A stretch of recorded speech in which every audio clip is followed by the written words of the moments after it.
Hello guys, ഇന്ന് ഞങ്ങളൊരു കല്യാണ റീലായിട്ടുണ്ട്. ഇതാണ് നമ്മുടെ ചെക്കൻ. കല്യാണ ചെക്കൻ ഒരുങ്ങാനായിട്ട് പോവുകയാണ്. ഇതാണ് ചെറുക്കൻ്റെ ലാസ്റ്റ് ഒരുങ്ങിയിട്ടുള്ള കോലം. കാണുന്നുണ്ടല്ലോ, കൊള്ളാം, സെറ്റായിട്ടുണ്ട്.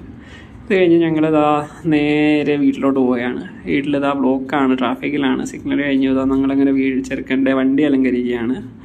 വണ്ടി അലങ്കരിച്ചുകൊണ്ട് വന്ന് ഇതൊക്കെ ഞങ്ങളുടെ ദോസ്താണ് കാര്യങ്ങളൊക്കെ പറഞ്ഞു വന്നപ്പോൾ ഞങ്ങളുടെ ഒരു ദോസ്തത്തിന് അവനൊരു ഡൗട്ട്, ഇതിൽ റോസാപ്പൂ വേണോ, പിച്ചിപ്പൂ വേണോ, മുല്ലപ്പൂ വേണോ? അങ്ങനെ അവൻ റോസാപ്പൂ എടുത്ത് വെച്ച് കാണിച്ചുകൊണ്ടിരിക്കുകയാണ്. ഇത് ഞാൻ ദാ അവിടുത്തെ തൂക്കിയ റോസാപ്പൂവാണ്.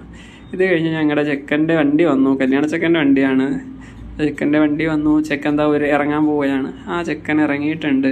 ഇറങ്ങി ഞങ്ങൾ നേരെ മണ്ഡപത്തിലോട്ട് പോവുകയാണ്. മണ്ഡപത്തിലെത്തി ചെക്കൻ്റെ വണ്ടി അവിടെ സൈഡ് ഒതുക്കിയപ്പോൾ തന്നെ ഞങ്ങൾ നേരെ ഡ്രിങ്ക്സിൻ്റെ സെക്ഷനിലോട്ട് പോയി. കുറച്ച് വാഴയ്ക്കപ്പവും ചായക്ക് കുത്തി കയറ്റിയിട്ട് നിന്നപ്പോൾ ആ താലപ്പൊലിയായിട്ട് എത്തിയിട്ടുണ്ട്. ഞങ്ങളങ്ങനെ അകത്തോട്ട് കയറി ചെക്കൻ അവിടെ പ്രദക്ഷിണം ചെയ്തുകൊണ്ട് ഇരിക്കാൻ പോവുകയാണ്.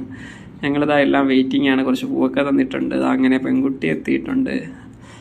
ഞങ്ങളുടെ കൂടെ കോളേജിൽ പഠിച്ചതാണ് ഇവർ രണ്ടുപേരും. ലവ് മാരേജാ. ചെക്കൻ അങ്ങനെ 5-6 വർഷത്തെ പ്രേമം പൂണിപ്പിക്കുകയാണ്. താലി കിട്ടിയിട്ടുണ്ട്.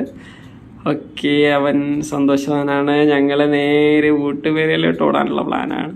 ഞാൻ നേരെ പോയി ഊട്ടുപേരയിൽ ചെന്നു. സദ്യയുണ്ട്. ഇവിടെ വോളിയം ഒഴിച്ചു വിടാൻ പറ്റാത്തതാണല്ലോ. ഇതൊക്കെ കഴിഞ്ഞ് ചെക്കനെ വീട്ടിലാക്കി വൈകുന്നേരമുള്ള റിസപ്ഷൻ അവർ രണ്ടുപേരെയും ആക്കി ഞാൻ ടാറ്റയും പറഞ്ഞ് അവിടെ നിന്ന് ഇറങ്ങിയിട്ടുണ്ട് ഗൈസ്. അപ്പം ഇത്രയേ ഉള്ളൂ. ബൈ.